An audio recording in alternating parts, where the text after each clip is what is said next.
ஓம் சாய்ராம். சாய்பாபாவின் பக்தர்களுக்கும் சாயின் அன்பர்களுக்கும் சாயே கதி என்று வணங்கிக் கொண்டிருக்கும் சாய் சீடர்களுக்கும் அன்பு வணக்கங்கள். இந்த சாய்பாபாவின் சத் சரிதம் மிகவும் ஒரு முக்கியத்துவம் வாய்ந்தது. பாபாவின் பக்தர்கள் அனைவரும் இதை கண்டிப்பாக தெரிந்திருக்க வேண்டிய ஒரு விஷயம். பாபாவின் வாழ்க்கை முறைகளை அவரே தன் சீடரிடம் எழுத சொல்லி அவருடைய வாழ்க்கை வரலாறை நமக்கு கொடுத்திருக்கின்றார். அத்தகைய இந்த சத் சரிதத்தை நாம் ஒவ்வொரு அத்தியாயமாக நம்ம இந்த வீடியோவில் நம்ம காணொலியாக பார்க்கலாம். சாய் சத் சரிதம் பாபா இந்த உலகத்தில் இந்த பிரபஞ்சத்தில் வாழ்ந்திருக்கும் பொழுதே அவரால் ஆசீர்வாதம் செய்யப்பட்டு திரு ஹேமத் பந்த் என்னும் ஆசிரியரால் எழுதப்பட்டிருக்கின்றது. இந்த நூலை படிப்பதால் என்னென்ன நன்மைகள் நமக்கு கிடைக்கின்றன என்பதை நாம் ஒவ்வொரு அத்தியாயமாக கேட்கும் போதோ அல்லது படிக்கும் பொழுதோ நமக்கு அது தெரிய வருகின்றது. கிறிஸ்தவர்களுக்கு பைபிளும், முகமதியர்களுக்கு குரானும், சைவர்களுக்கு தேவாரம், திருவாசகம், வைணவர்களுக்கு திவ்ய பிரபந்தமும் எவ்வாறு உயர்ந்ததாக கருதப்படுகிறதோ அவ்வளவு முக்கியம் வாய்ந்த நூலாக இந்த ஷிரடி சாய் பக்தர்களுக்கு ஸ்ரீ சாய் சத் சரிதம் அவ்வளவு மேலானதாக கருதப்படுகிறது. இந்த சச்சரிதம் 49 அத்தியாயங்களாக பிரிக்கப்பட்டுள்ளது. 49 அத்தியாயம் நம் ஒரு காணொலியாக நாம் உட்கார்ந்து கேட்பதற்கோ படிப்பதற்கோ நேரம் இருக்காது. ஆகையால் நிறைய யூடியூப் சேனல்களில் சாய் சச்சரிதம் இருக்கின்றது. அந்த வகையில் நம்முடைய சாய்பாலா ஸ்டுடியோஸ் சார்பாகவும் நம்முடைய பக்தர்களுக்காகவும் சப்ஸ்கிரைபர்களுக்காகவும் இந்த அத்தியாயத்தை மீண்டும் ஒரு முறை ஒரு தொகுப்பாக இங்கே தரவிருக்கின்றோம். அந்த வகையில் நம்ம இன்னைக்கு அத்தியாயம் 1 அதை பற்றி பார்க்கலாம். அந்த அத்தியாயம் 1ல் பாபா கோதுமை மாவு அரைக்கிற நிகழ்ச்சியை அது எதற்காக அரைத்தார் என்பதற்காகவும் விளக்கங்கள் கொடுக்கப்பட்டுள்ளன. இதுதான் அந்த சத் சரிதத்தின் முதல் அத்தியாயம். இந்த அத்தியாயம் மிகவும் பழமையானது, மிக்க மரியாதை உள்ளதுமான.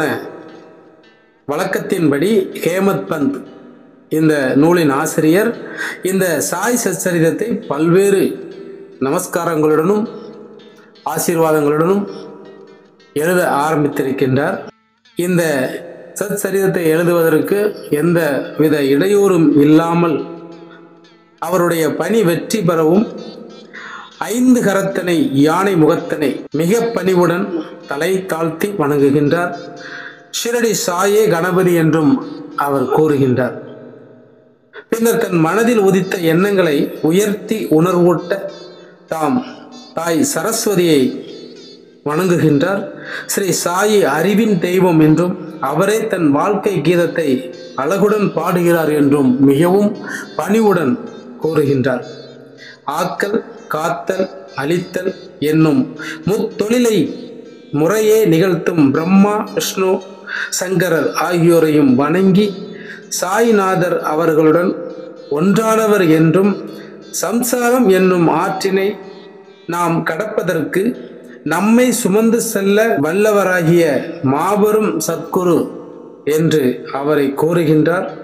பின்னர் பரசுராமரால் கடலில் இருந்து உயர்த்தப்பட்ட கொங்கண தேசத்தில் அவதரித்து தம்மை காக்கும் தம் குல தெய்வமான நாராயண், ஆதிநாத் மற்றும் குடும்பத்தின் ஆதி புருஷர்களையும் வேண்டி வணங்கி தனது கோத்திரத்தில் அவதரித்த பரத்வாஜ முனிவரையும் பல்வேறு ரிஷிகளையும் பிருகு, பராசரர், நாரதர், தேவி வியாசர், ஜனகர், ஜனத்தனர், ஜனத்குமாரர், சுகர், சௌனகர், விஸ்வாமித்திரர், வசிஷ்டர், வால்மீகி, வாமதேவர், ஜைமினி, வைசம்பாயனர், நவயோகீந்தரர் முதலியோரையும் நவீன மகான்களாகிய நிம்ருதி, ஞானதேவ், ஷோபான், முக்தாபாய், ஜனார்த்தனர், ஏக்நாத்,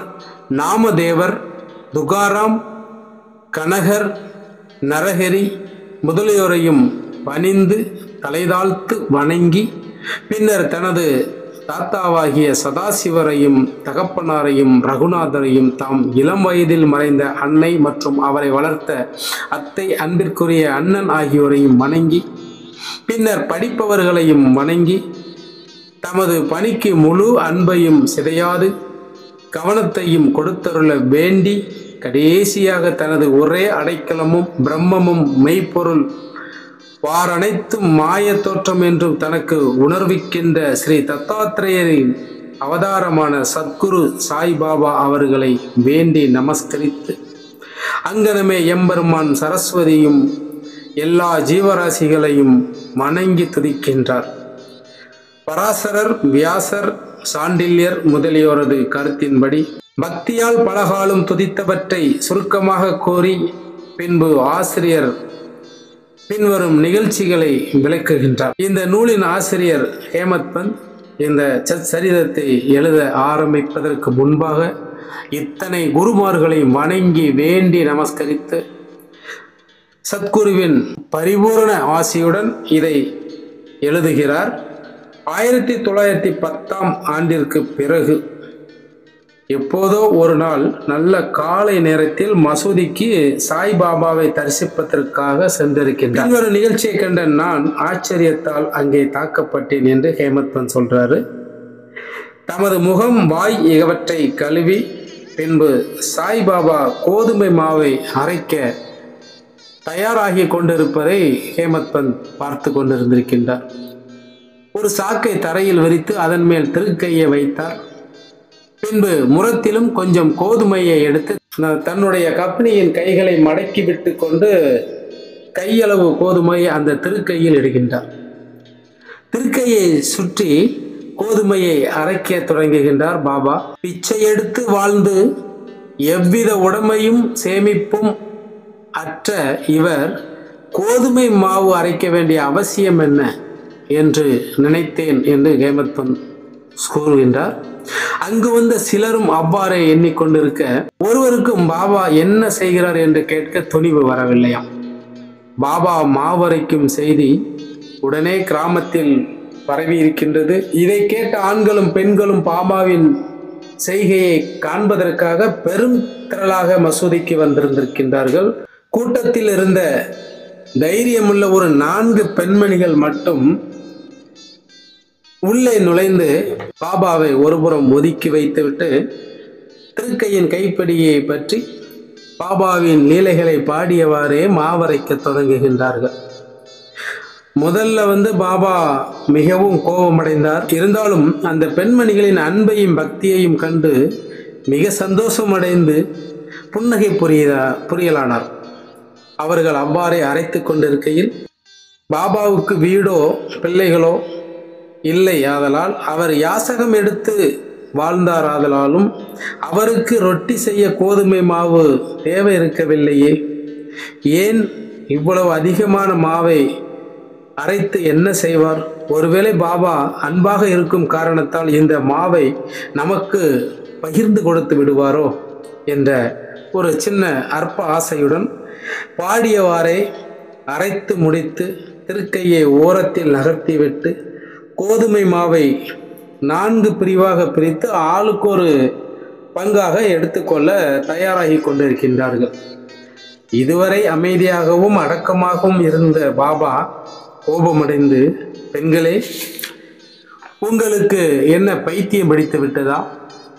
யாருடைய அப்பன் வீட்டு பொருளை இவ்வாறு அபகரிக்கின்றீர்கள்? நீங்கள் தடங்கலின்றி மாவை எடுத்து செல்வதற்கு நான் இதற்கு முன்னால் உங்களிடம் ஏதும் கடன்பட்டிருக்கின்றேனா? தயவு செய்து இப்பொழுது இதை செய்யுங்கள். இந்த மாவை எடுத்து சென்று கிராம எல்லைகளில் கொட்டிவிட்டு வாருங்கள் என்று பாபா கூறுகிறார். இதை கேட்ட பின்பு அவர்கள் வெட்கமடைந்து தமக்குள் ஏதோ முணுமுணுத்து கொண்டு அந்த கோதுமை மாவை கிராம எல்லைக்குள் எடுத்து சென்று பாபா குறிப்பிட்டபடி அங்கே மாவை பரப்பிவிட்டார்கள். பாபா செய்த இவைகளை எல்லாம் என்னவென்று சீரடி மக்களை கேட்டேன் என்று இந்த நூலின் ஆசிரியர் சொல்றார். காலரா நோய் கிராமத்தில் பரவிக்கொண்டிருப்பதாகவும் இது அதை எதிர்க்க பாபாவின் பரிகாரமாகும் என்று கூறினார்கள். கோதுமை மாவு அங்கே அரைக்கப்படவில்லை, காலராவே அங்கே அரைக்கப்பட்டு கிராமத்தின் வெளியில் கொட்டப்பட்டது. இந்த நிகழ்ச்சியின் பின்னர் காலரா அங்கே மறைந்து கிராம மக்கள் மகிழ்ச்சியுடன் இருந்திருக்கின்றார்கள். நானும் இவற்றையெல்லாம் அறிந்து கொண்டதில் மிக்க மகிழ்ச்சி அடைந்தேன். ஆனால் அதே சமயம் எனக்கு ஆச்சரியம் விளைந்தது. காலராவுக்கும் கோதுமை மாவிற்கும் இந்த பிரபஞ்சத்தில் உள்ள ஒற்றுமை யாது? சாதாரணமாக அவைகளுக்கு உள்ள உறவு என்ன? அவை இரண்டையும் எங்கனம் இணைக்க முடியும்? இந்த நிகழ்ச்சி விவரிக்க இயலாததாக இருக்கின்றது. நான் இதை பற்றி சிறிது எழுதி என் மனம் நிறைவடையும் வரை பாபாவின் இனிக்கும் லீலைகளை பாடுவேன் என்று ஹேமத் பந்த் ஐயா சொல்லுகின்றார்கள். இந்த லீலையை பற்றி இவ்வாறாக எண்ணமிட்ட பின் என் உள்ளம் மகிழ்ச்சியால் நிறைந்தது.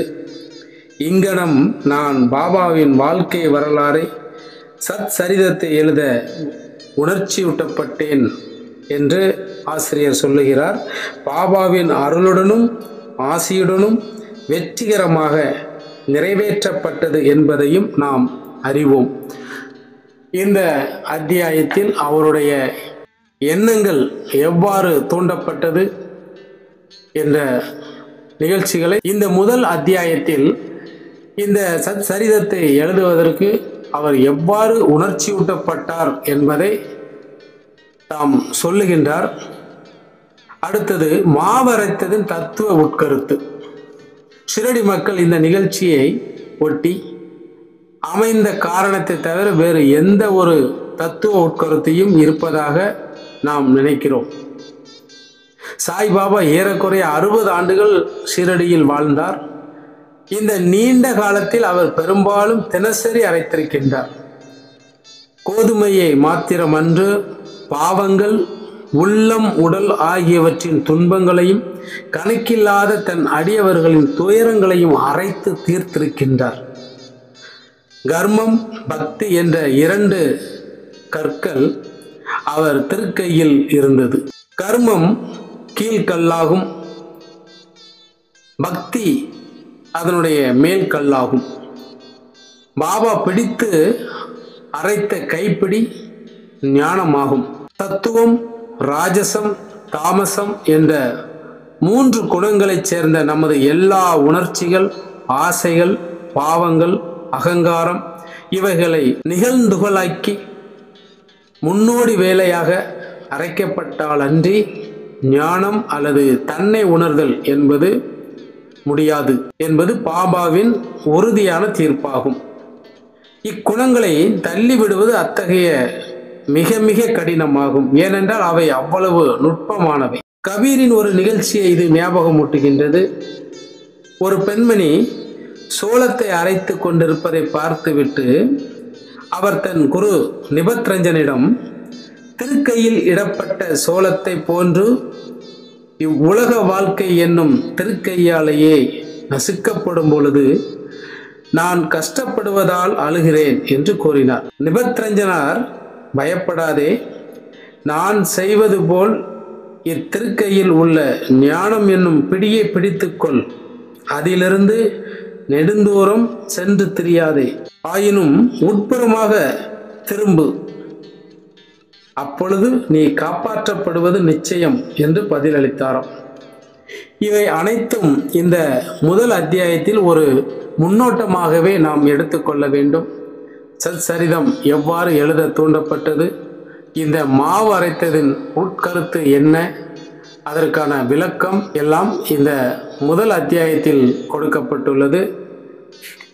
2வது அத்தியாயத்தில் பாபா இந்த பணியை செய்வதன் நோக்கம் என்ன, இதை மேற்கொள்வதில் உள்ள திறமையின்மை, துணிவின்மை போன்ற காரசார விவாதம் குறிப்பிடக்கூடியதும், முனிவருடைய பட்டமுமான ஹேமத்பந்த் வழங்குதல், குருவின் அவசியம் என்ன என்பதை பற்றியெல்லாம் நாம் அடுத்தடுத்து வரும் அத்தியாயங்களில் பார்க்கலாம். சாயை பணிக. அனைவருக்கும் சாந்தி நிலவட்டும். ஓம் சாய்ராம்.